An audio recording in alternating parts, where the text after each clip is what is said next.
하나님 말씀을 찾겠습니다. 사도행전 9장 1절에서 9절까지 말씀입니다. 신약성경 201페이지에 있는 말씀, 사도행전 9장 1절에서 9절까지의 말씀입니다. 저와 여러분이 한 절씩 교독하도록 하겠습니다.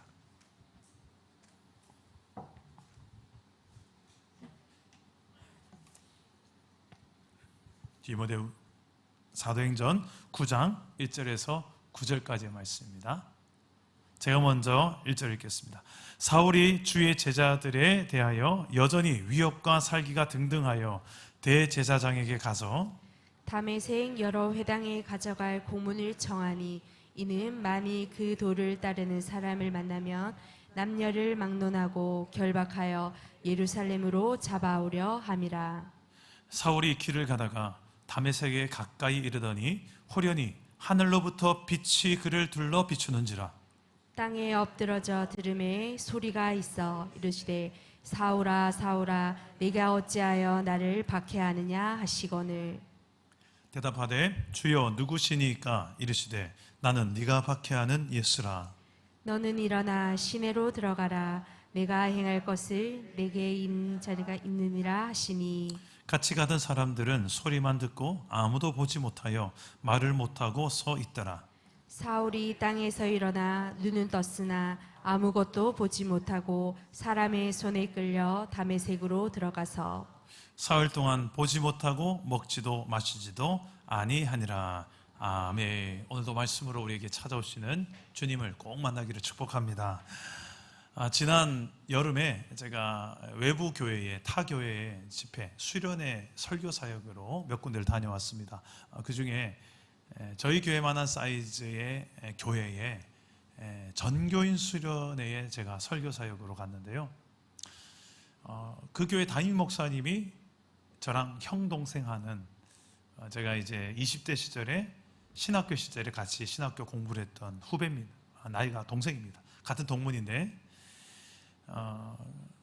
아시다시피 저는 22살에 저는 예수님을 제대로 경험하고 제2의 인생이 시작된 사람입니다.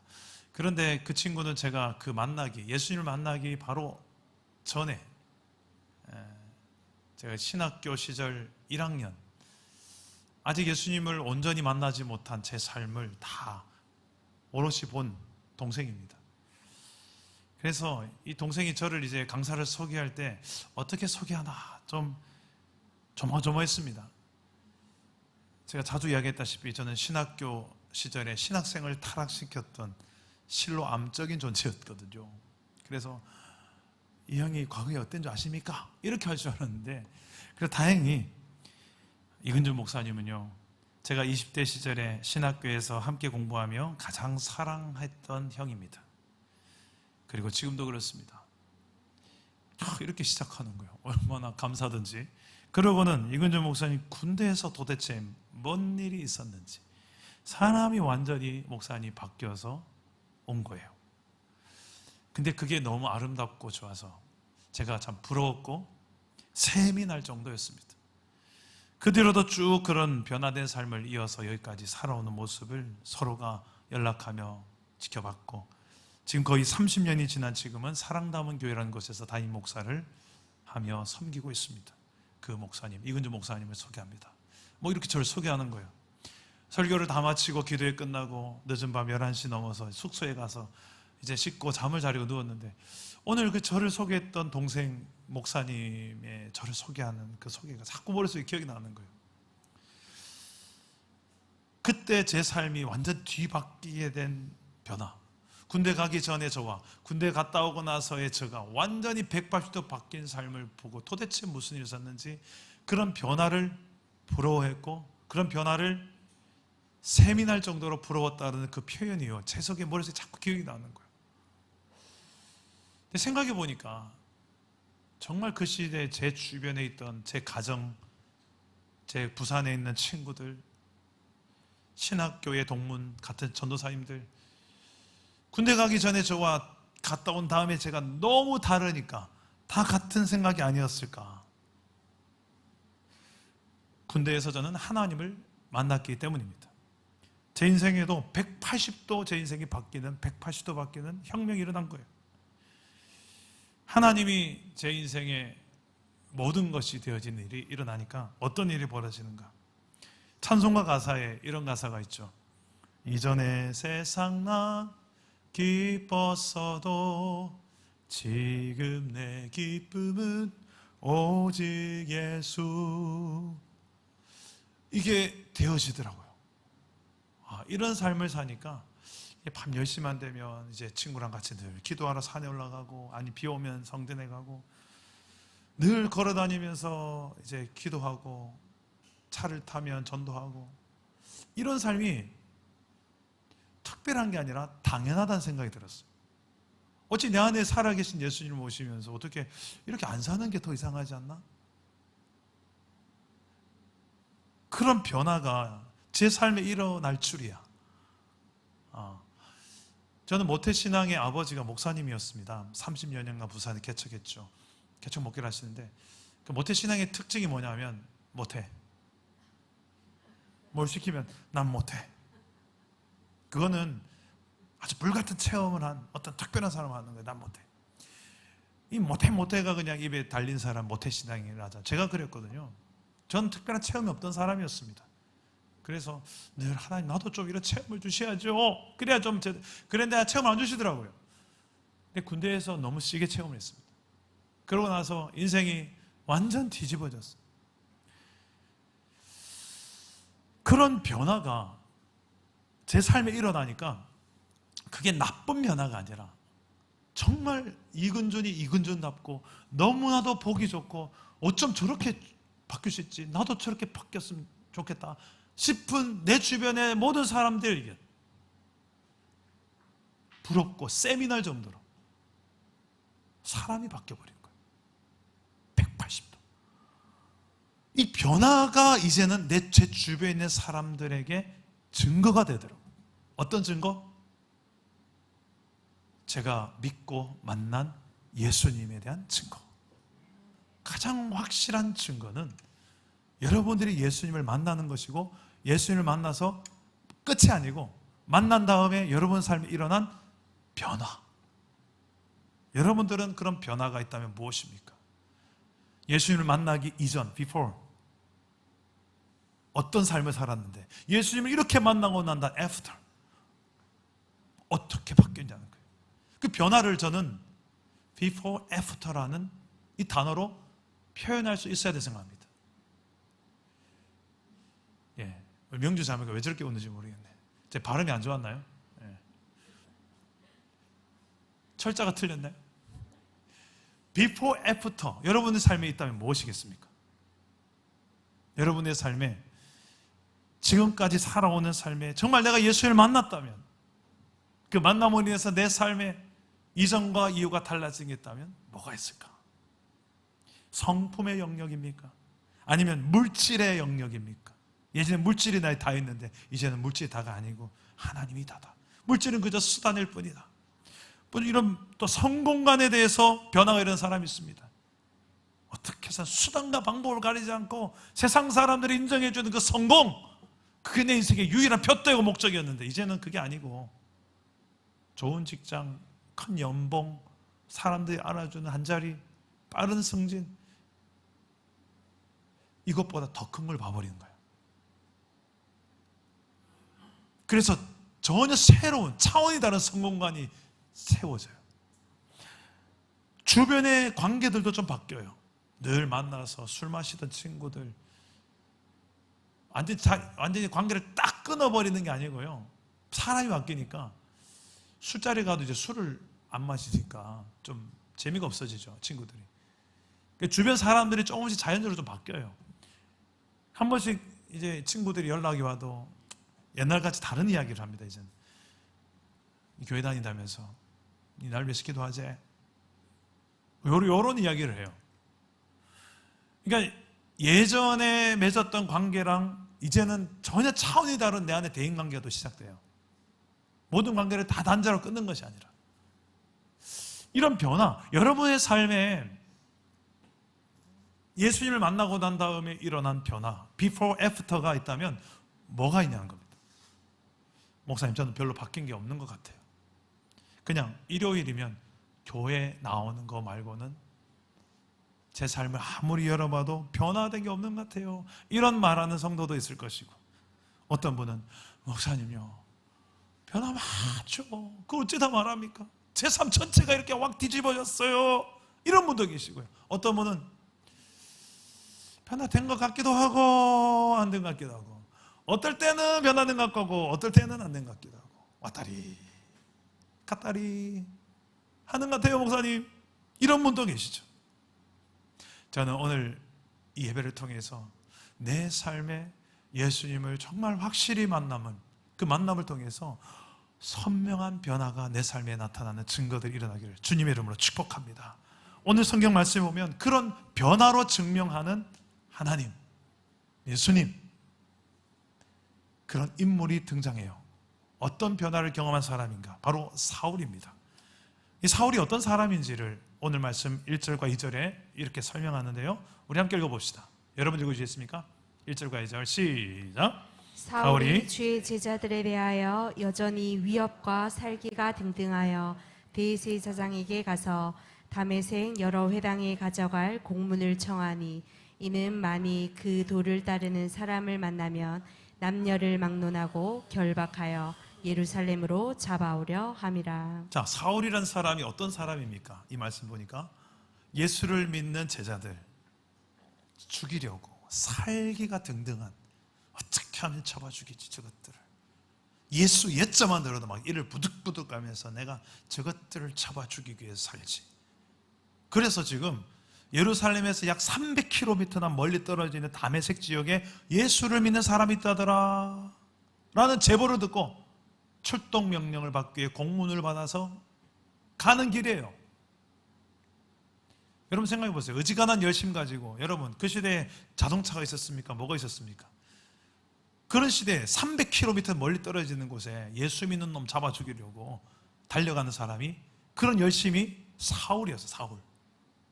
자, 이런 사울이, 그리고 불과 얼마 전만 해도 스데반 집사라는 한 사람이 복음을 전하는데 그 순간 돌로 쳐 죽이는 장면에 우두머리 역할을 했습니다.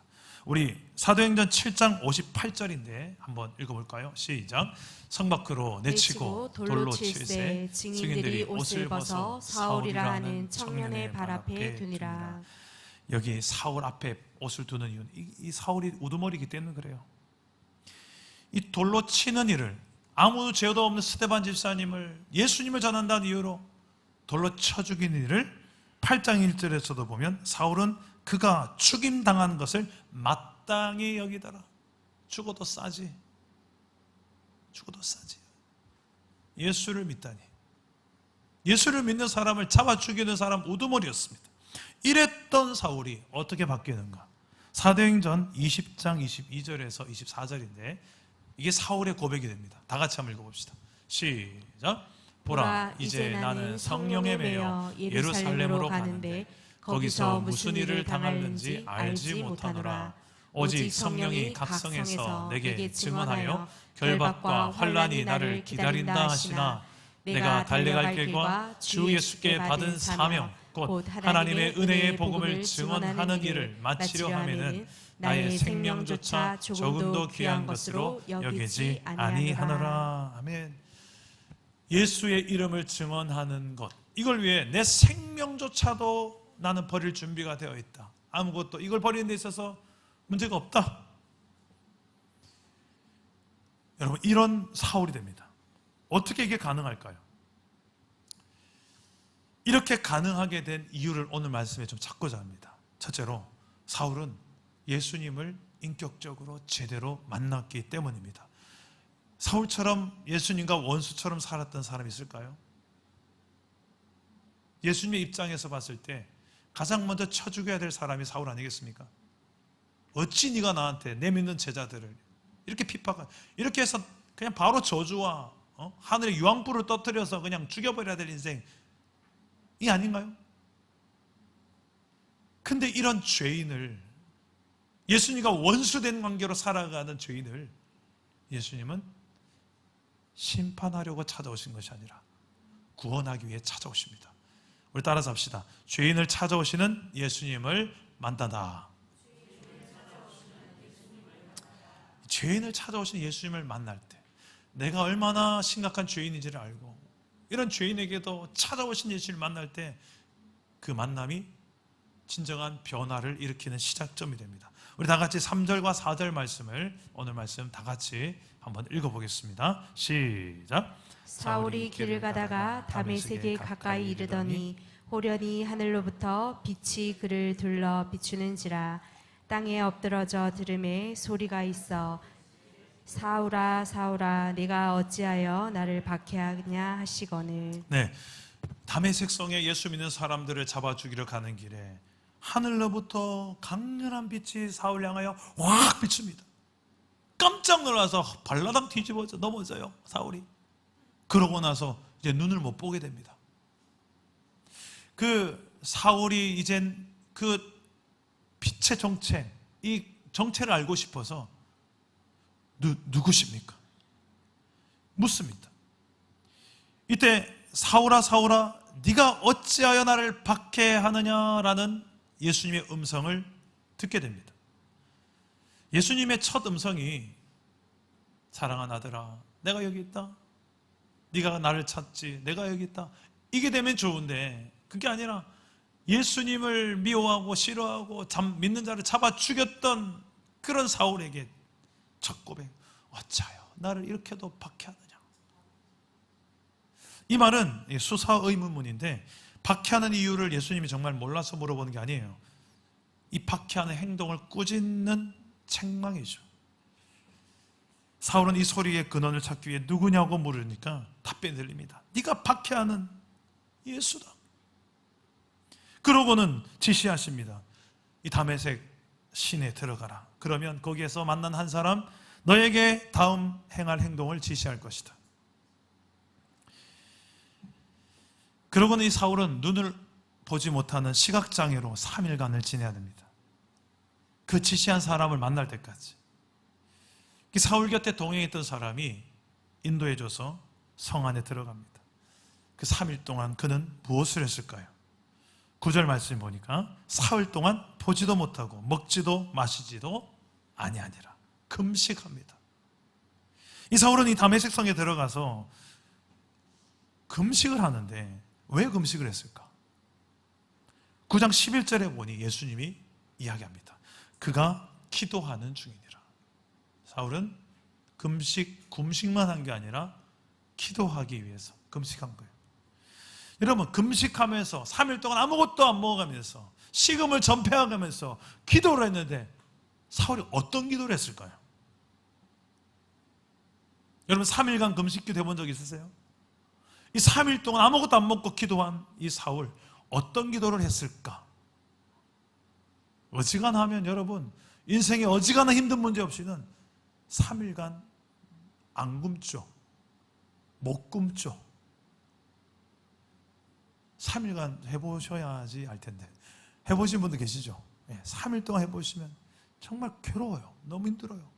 근데 그 괴로움보다 더 큰 괴로움이 있기 때문에 그 괴로움을 견디는 거죠. 내 인생의 무게가, 내 인생의 현실이 너무 절박하고 답답하고 하나님 아니면 아무리 봐도 답이 안 나오니까 식음을 전폐하면서 하나님만 찾을 때, 그럴 때가 있지 않습니까? 이 사울이 그런 상황이에요. 뭐가 사울을 그렇게 절박하게 만들었을까요? 사울은 너무 충격적인 일을 경험한 거예요.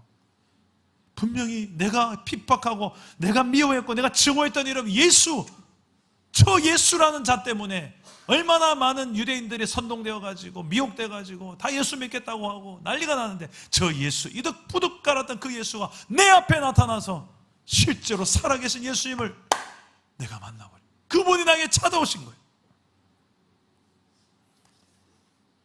그는 아마 충격을 받았을 거예요. 이 충격이 아주 그냥 충격이 아니라 그의 인생을 전부를 뒤집는 충격이었을 거예요. 아니 그렇다면 예수님이 정말 우리 구약에 기다려왔던 그 메시아가 맞단 말인가?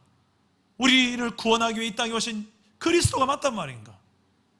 그리고 저분의 가르침이 모두가 다 사실이란 말인가? 그렇다면 그분이 십자가에 죽으시고 부활하신 이유가 나의 죄를 대신해서 죽으셨던 사실이 사실이란 말인가? 이 사실이 깨달아지고 믿어지고 지금까지 내가 잘못 행했던 모든 삶들이 회개되고 회복되지 않았겠습니까? 그런 회개의 기도, 회복을 간구하는 기도가 드려지지 않았겠습니까? 마치 하나님의 뜻을 거역하고 불순종하여 잘못된 길로 걸어왔던 선지자 요나처럼 풍랑을 만나고 큰 물고기 뱃속에서 3일 동안, 똑같이 3일 동안 아무것도 먹지 못하면서 그 속에서 기도하며 신음했던 요나처럼 회개하며 기도하지 않았겠습니까? 진정한 변화의 시작에는 먼저는 인격적으로 나에게 찾아오시는 그 예수님을 만나는 것이 가장 중요하고요. 그 다음에 그 만남은 반드시 그 다음에 우리의 회개를 동반합니다. 따라서 합시다. 회개하라. 다시 한번요. 회개하라. 이 죄 문제를 회개함 없이는 내 삶의 진정한 변화를 경험할 수가 없습니다. 이 회개를 도우시는 분이 계세요. 바로 예수의 영이신 성령님이십니다. 성령님은 이런 역할을 한다고 예수님이 말씀하셨어요.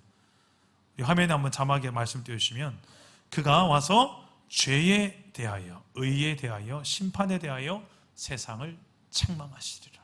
성령님은 죄에 대해서 정확하게 지적하시고 책망하시는 분입니다. 설교 시간에도 이근준 목사가 여러분을 책망할 시간이 아니고요, 또 여러분을 축복하고 격려하는 이근준 목사 하는 게 아니라 저를 통해서 하시는 성령께서 말씀을 전하는 가운데 각자에게 다른 버전으로 죄에 대해서 이건 죄지,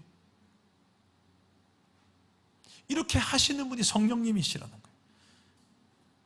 제가 예수님을 만나고 인격적으로 경험한 그 22살에 제 인생을 뒤집어 놓은 그 사건에 예수님을 만난 다음에 일어난 첫 번째 믿음의 행위가 이 회개였습니다. 회개. 제가 22살 군대에서 제가 자주 간증했지만 이제 병장을 달기 한 달 전에 허리의 질병, 호흡의 질병으로 수도통합병원 가는 길에 버스 안에서 성령께서 강하게 저에게 알게 하셨고 찾아오셨어요. 22년간 제 인생을 뒤돌아보게 하시며 하나님을 위해서 살았던 인생, 목사의 아들이고 모태신앙에도 하나님의 아들, 하나님을 위해서 살았던 시간이 하나도 생각이 안 나는 거예요. 오히려 청소년기에 방황하고 청년기, 군대 가기 직전까지 방황했던 제 삶만 잔뜩 생각나는 거예요. 그래서 제가 수도통합병원 도착하자마자 갔던 곳이 진료실이 아니라 예배당, 깜깜한 예배당 문 열자마자 바닥에 철썩 앉아서 회개하며 기도하는 그 시간, 저는 평생에 그 자리를 잊을 수가 없습니다. 거기가 제 인생의 변화의 스타트, 출발 지점이기 때문에 그렇습니다. 하나님을 만나고 회개하는 그 순간이, 돌이키는 그 순간이 내 인생의 변화의 첫 출발점이 되더라고요. 이제 나 이 근주는 죽었다. 주님의 근준, 주근준, 주근준 이러니까 발음이 조금 주근준, 정말 맞더라고요. 너 죽었지? 주근준, 죽었어. 너는 과거에 넌 죽었어. 이제 예수로 인해 사는 새 사람이 된, 하나님의 사람 된 이근준, 주근준으로 살자. 원 없이 주를 위해서 한번 살아보자 해서 지금도 저는 너무 감사한 게 제 20대, 30대 이 청년 시절에 세상의 쾌락이나 나의 성공과 명예를 위해서 스펙 쌓고 그냥 좋은데 시집 장가 가서 그냥 내 인생 반하게 그런 꿈을 꿔본 적이 없어요. 솔직히 저는 그렇게 살 자신도 없었고요. 아무거나 제가 봐도 제 인생에 소망이 없던 인생이었으니까. 제한테 유일한 꿈은 하나였어요. 살아계신 하나님 만나니까, 야, 하나님이 살아계시네. 야, 예수님이 진짜 살아계셨구나. 그러고 나서 그분을 위해서 사는 게 얼마나 이렇게 가치 있고 복된 건지, 영원한 가치인지를 알고 나니까 다른 모든 게 시시해졌어요. 이제 이전의 세상락 최고인 줄 알았고 즐거운 줄 알았는데 그게 다인 줄 알았어요. 아무것도 아닌 정말 배설물처럼 여겨지는 게 제 삶에 이루어지더라고요. 이게 시작될 수 있는 게 회개가 이루어지니까 가능해요. 회개가 이루어지지 않으면 여전히 그거를 이제 주워 먹고 살아요. 아니다고 하면서 그거 먹고 살아요. 죄인을 찾아오신 예수님을 만나고 주 앞에서 회개까지 나아가야 진정한 변화를 경험할 수 있는 것입니다. 가장 중요한 한 가지가 남았습니다. 죄인된 나에게 찾아오시는 그 주님을 만나고 인격적으로 전인격으로 만나고 회개로 반응한 다음에 그런데 그 다음에 어떻게 되죠? 예수님은 우리에게 사명을 주십니다. 사명은 미션, 임무예요. 내가 이 땅에 살아가야 될 이유예요. 무엇을 위해 사십니까? 지사님 사명이 뭐예요? 지사님 사명이 뭐예요? 수빈아, 너 사명이 뭐니? 지사님 너 사명이 뭐예요? 그때 제 사명은 이겁니다. 이걸 위해 살아야죠. 그 사명, 미션을 예수님을 만날 때 비로소 우리는 알게 된다는 사실입니다. 사울에게도 이제 찾아오셨고 회개하게 하셨고 이제 사명을 주실 차례인데 그냥 직접 사명을 주시기보다 사람을 통해서 동력자를 만나게 하셔서 동력자 입을 통하여서 사명을 듣게 하십니다. 바로 한쪽에 아나니아라는 예수를 믿는 제자를 예수님은 찾아가셔서 그에게 사울에게 찾아가라고 이야기합니다. 그에게 찾아가서 진정한 사명을 그에게 전해주는데 우리 다 같이 15절과 16절 말씀을 여러분 화면을 보시고 읽겠습니다. 시작. 주께서 이르시되 가라, 이 사람은 내 이름을 이방인과 임금들과 이스라엘 자손들에게 전하기 위하여 택한 나의 그릇이라. 그가 내 이름을 위하여 얼마나 고난을 받아야 할 것을 내가 그에게 보이리라 하시니. 자, 이 사명을 사울이 받는 거예요. 이 사명이 무엇입니까? 예수님의 이름을, 이 사람은 내 이름을, 예수님의 이름을 이방인과 임금들과 이스라엘 자손들에게 전하기 위해 택한 내 그릇이다. 예수의 이름을 이방인들과 모든 민족에게 또 특히 지도자들에게 증거하는 게 이 사명이었어요. 실제로 사울은 그렇게 살아갑니다. 그의 삶에 놀라운 변화가 일어나요. 처음이 이방인부터 시작해요. 로마에까지 복음을 전하러 들어가게 되죠. 사울에게 일어난 변화가 여러분 사도행전에 사울의 이름이 바울로 나타나잖아요. 사울이 예수님을 만나서 이름이 바울로 바꿨다?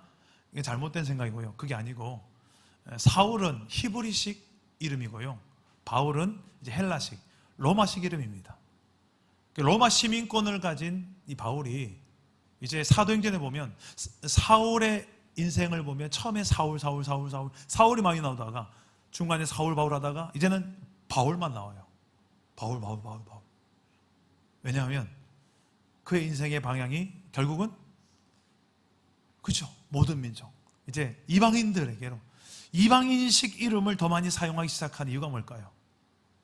그렇죠, 선교죠. 선교를 위해서 원래 자기가 흔하게 썼던 히브리식 이름 사울보다 선교적 이름으로 쓰는 거예요. 내 이름조차도 선교를 위해서 쓰는 존재, 이게 교회예요. 이 사명을 받은 사울이 어떻게 행동할까요? 우리 20절 말씀 다 같이 봅시다. 20절입니다. 시작. 즉시로 각 회당에서 예수가 하나님의 아들이심을 전파하니. 사울은 머뭇거림이 없습니다. 즉시로 예수님을 만났는데 내가 뭘 망설일 게 있느냐? 즉시로 움직이는 거예요. 확실하게 못 만나니까 못 움직이죠.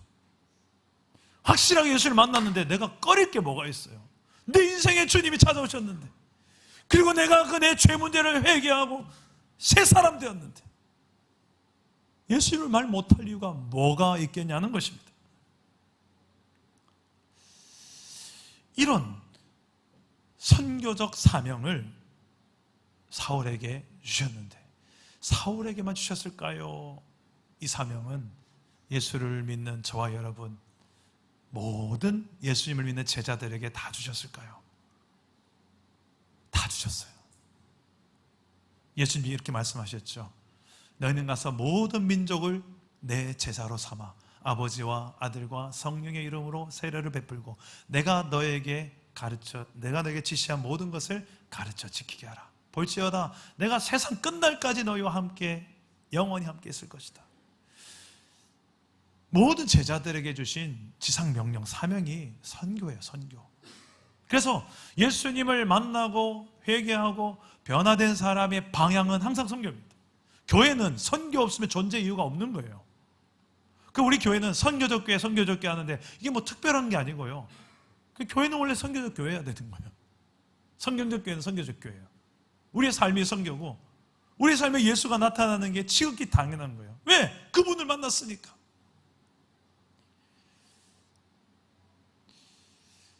우리 낚시대회를 지난주에 너무 은혜롭게 잘하고 왔는데요. 태신자가 무려 3명이나 왔었습니다. 한 명 한 명의 반응이 저에게 너무 소중했어요. 우리는 무슨 야외 예배를 하든 무슨 남자데이, 여자데이, 볼링데이 늘 태신자가 와요. 그걸 목표로 하니까. 그래도 온 태신자가 또 교회 등록에 또 잘 나와요. 지금도. 꼭 전도 축제합니다 이래서만 오는 게 아니고, 저희 집에 남동생이, 제가 4남매 중에 셋째 장남인데요, 제 남동생이 아직 신앙이 좀 많이 미약합니다. 그래서 교회도 뜨문뜨문 나가요. 그래서 이번 명절, 추석 명절 앞두고 작전 타임이 벌어졌습니다. 저희 누나랑 통화하고 제 아버지랑 통화하고 어머니랑 통화하고, 그래서 우리 간증을 한번 해볼까 뭐 이런 이야기 하다가, 아니다, 대준이는 또 거부감이 있을 거야 뭐 이런 이야기를 하다가, 결론 저희가 가정 예배할 때마다 늘 감사 나눔을 하고 시작하거든요. 우리 교회처럼. 그 감사 나눔을 통해서 내 삶에 시퍼렇게 살아계신 그 예수님을 감사 나눔을 통해서 간증하면 안 되겠니? 결론이 이렇게 졌어요. 하나님이 잘 안 믿어지는, 아직 남동생 때문에 가족끼리 이런 작전 타임을 하는 거예요. 이게 선교적 교회죠. 세상에 있는 수많은 아직 하나님 믿지 않는 사람들은 부담스러워합니다. 교회 나오는 것 자체가. 그럼에도 불구하고 우리 복음을 전해야 되는데, 그들에게 최대한 그들에게 부담이 되지 않는 그들의 삶 속에 우리가 들어가서, 마치 예수님이 이 땅에 오실 때 인간의 몸을 입고 죄인과 세리의 친구가 되어주시며, 애기들이 와서 예수님 하고 해도 제자들이 저리 가라, 애들은 가라 해도 애들 쫓아내지 마라 안아줬던 예수님처럼 딱 눈높이 낮춰줄 줄 아는 예수님, 인커네이션, 이 성육신이 되는 그 예수님이 전형적인 선교적 교회의 모델이에요. 이게 낮추는 게 이게 돼야 되는데, 요 자세로 선교하려니까 부담이 되고 거부감 들고, 아이고 잘났다. 그게 아니고, 종이 되어서 우리를 섬기러 이 땅에 오신 예수님 제자라면 우리도 세상에 가서 종이 돼야 돼요. 가서 발 닦아주고 가서 설거지 해주고, 이게 예수님 제자의 모습이에요. 가서 이게 아니고요. 사랑 담은 교회 정교인 수련회가 이제 다음 주에 있는데, 하나됨이란 주제로 무엇에 하나 될까, 이걸 놓고 계속 말씀을 준비하고 있는데요, 가장 중요한 게 바로 하나님 안에서 그분의 뜻, 그분의 우리에게 주신 공동체의 사명 안에서, 특히 복음 증거를 위해서 우리를 이 땅에 이곳에 모으셨는데, 이 선교적 교회로서의 사명을 놓고 하나 될 수 있는, 이 사명 안에서 하나 될 수 있는 저는 정교인 수련회가 되었으면 좋겠습니다. 저는 이번 주간에 하필 또 이 말씀 속에 사울이 3일 동안 금식한 이 장면에 말씀을 묵상하다가 정교인 수련회를 앞두고 3일 금식을 저도 작정을 했어요. 정교인 수련회가 너무 중요한, 이번에 사랑 담은 교회 역사에 있어서 중요한 분기점이 될 것 같다라는 제 안의 기대감 때문입니다. 그래서 혹시라도 하루에 한 끼라도 함께 금식하며 다음 주에 있을 정교인 수련회를 놓고 기도해 주실 분 있으면 함께 기도해 주시면 좋겠습니다. 우리는 기도하는 만큼 하나님의 역사를 알고 보고 경험할 수 있기 때문에 그래요. 하나님은 열심히 일하고 살고 계신데 나는 아무것도 모르겠다. 왜? 기도 안 하니까 그래요. 기도 안 하면 우리의 영이 무감각해져요. 시퍼렇게 살아계시 아무리 앞에서 날리고 찌겨도 우리는 몰라. 하나님 어디 계시노? 이러고 있어요. 시퍼렇게 살아계시면 역사하고 계신 게 다 보이는데 그 사람만 안 보여요. 기도하다니 그래. 잠들어 있고. 그 예수님이 깨어 기도해라. 시험에 들지 않게. 제가 볼 때는 지금 그렇게 기도해서는 안 되는 가정의 상황들이 너무 많은데 기도하러 안 나와요. 어쩌려고 그런지 모르겠어요. 도대체 이 정도 사인 줬으면 이제 기도하셔야 되는데. 저는 그런 절박한 마음으로 이번에 정기연 수련을 준비하려고 합니다. 여러분도 함께 이번 정기연 수련을 통해서 특히 토요일 저녁에 정말 수련회처럼 크게 우리 다 같이, 우리 아이들까지, 어른들까지 다 같이, 예전에 여러분 수련회 왕년에 한번 다 해보셨잖아요. 안 한 지 너무 오래돼서 다 이제 잊어버리셨겠죠. 그 수련회 하다시 주여 정말 원 없이 한번 기도해 보려고 그래요. 그리고 그런 우리의 모습들을 보고 자라는 이 자녀들이 좋은 신앙의 모델 하나 보지 않겠습니까? 저는 이런 우리의 삶에 일어나는 변화들, 이미 일어난 변화도 있지만 앞으로 일어나야 될 변화들을 우리가 정말 필요하고 사모한다면 또 한번 우리는 주님을 찾아야 되고 은혜를 경험해야 되고 사랑을 경험해야 되고 회개할 것이면 또 회개해야 되고 다시 한번 내가 붙들어야 될 사명이 있다면 발견하고 사명을 붙드는 역사가 우리의 삶에 일어나게 되기를 주 예수의 이름으로 축복합니다. 제가 오늘 말씀을 준비하면서 생각난 찬양이 있습니다. 나의 평생에 가장 복된 일은 내가 예수님을 만난 것이라. 최근에 이 찬양이 제 입에 떠나지가 않아요. 우리의 간증이다 생각하고 우리의 계속 불러야 될 노래다라 생각하시고 우리 함께 이 찬양을 부르고 기도하겠습니다.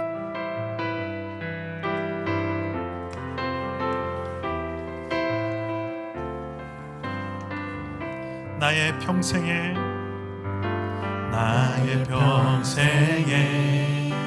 가장 복된 일은 내가 예수님을 만난 것이라.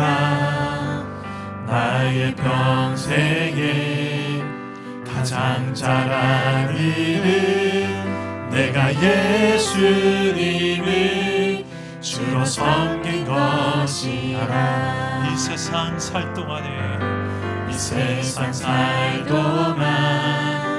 내가 걷는 길이 때론 험하여서 넘어질 때도 주의 강한 손이 나를 붙드시니 나는 예수님만 주로 섬기며 살라네. 나는 주를 섬기는 것에 후회가 없습니다. 내가 걸어온 모든 시간 다 주의 은혜니 내가 걸어갈 모든 날도 주만 섬기며 살리. 오직 예수 이름 부르며 살아가리라. 다시 한번 고백합시다. 나의 평생에 가장 복된 일은 내가 예수님을 만난 것이라. 나의 평생에 가장 잘한 일은 내가 예수님을 주로 섬긴 것이라. 이 세상 살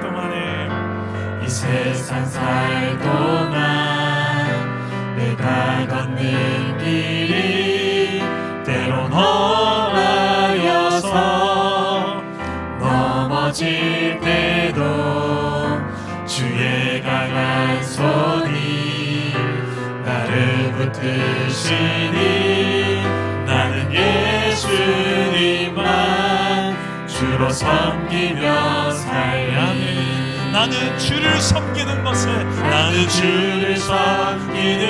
것에 후회가 없습니다. 내가 걸어온 모든 시간 다 주의 은혜 내가 걸어갈 모든 날도 주만 섬기며 살리 오직 예수 이름 부르며 살아가리라. 나는 주를 섬기는 것에 후회가 없습니다. 내가 걸어온 모든 시간 다 주의 은혜니 내가 걸어갈 모든 날도 주만 섬기며 살리 오직 예수 이름 부르며 우리 믿음의 선우들과 한번 고백합시다. 나는 주를 섬기는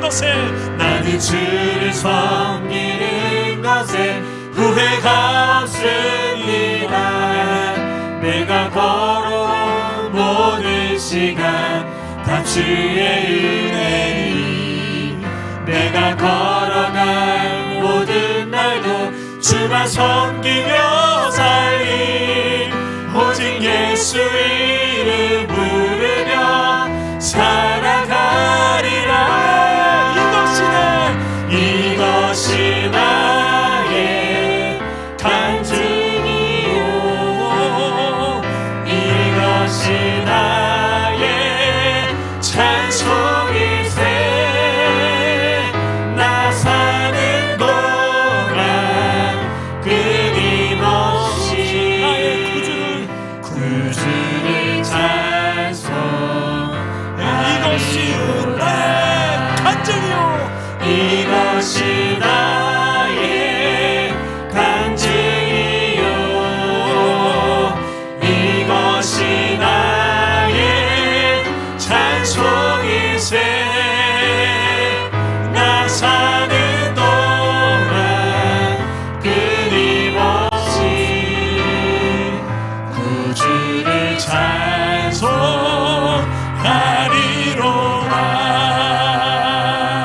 이것이 나의 간증이요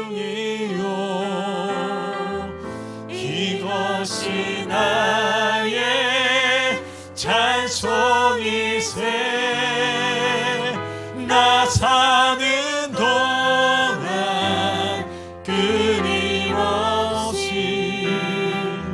구주를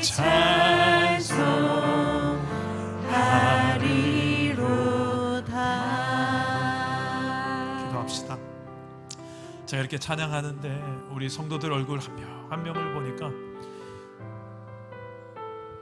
우리 성도들의 삶이 그렇게 녹록지 않은 상황들이 보여서 참 제 마음이 아픈 것처럼 아플 때가 있어요. 제가 힘든 일 당한 것처럼.